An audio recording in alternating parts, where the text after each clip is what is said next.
Tervist, mina olen Illar Kohvinevalt ja täna ma tahaks rääkida sellise müsteeriumi teemal nagu Võrust Rõuge kandist pärit oleva Markus Ansbergi kadumisest. Sellest on meedias palju juttu olnud ning ööl vastu 24. oktoobrit möödub 2 aastat Markuse kadumisest ning täna 21. oktoobril teatavasti on taas Võrumaal Markus Ansbergi otsingud. Aga kuhu tema kaduda võis, et ja mingisugust toimikut ei avata, nagu teada on, ja siis politseinikud ei ole midagi targemaks saanud, selgeltnägijatel ei lubata asjaga tegeleda, isegi need Ilona Kaldre ja siis, kes need kõik pidid olema, et nende käest vastust ei saa ja näiteks nüüd uues selgeltnägijate tuleproovi hooajas, mis oli, siis selgeltnägija Toomas Harija andis alles hiljuti nüüd vastuse mulle,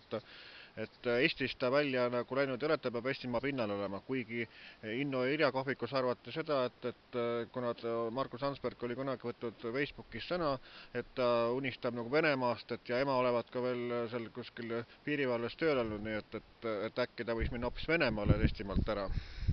Aga mis ikkagi juhtus seal Võrus tol ööl, kui Markus kaduma läks, et kuskil pidutseti seal, kas olid narkootikumid mängus või mis seal olid ja kuhu ta siis edasi läks, et kas mõni auto peale, kas tõesti Venemaa poole, või keegi võttis ja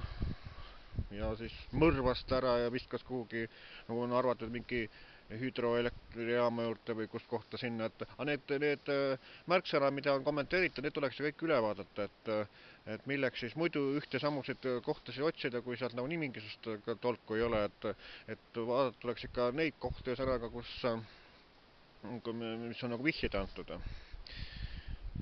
Ja miskipärast ei ole ka tahetud võtta Eesti selgeltnägijate tuleproovi seda Markus Ansbergi kadumise teemat, nii et isegi saatejuht Toomas Oliiv olla öelnud seda, et seda teemat nemad ei käsitle saates ega ei uuri, et milles on ikkagi asi, et kes sinna segatud on või mis on see müsteerium, et miks sellest juttu ei tehta avalikult, et mingisugune asi, kas mingi Võru allilm või kelle käsi seal mängus on, et see hoitakse saladuses, aga see asi tuleb ära lahendada ja siis Markus Ansberg tuleb üles leida. Nii ütlen mina, Illar Kohvinevalt.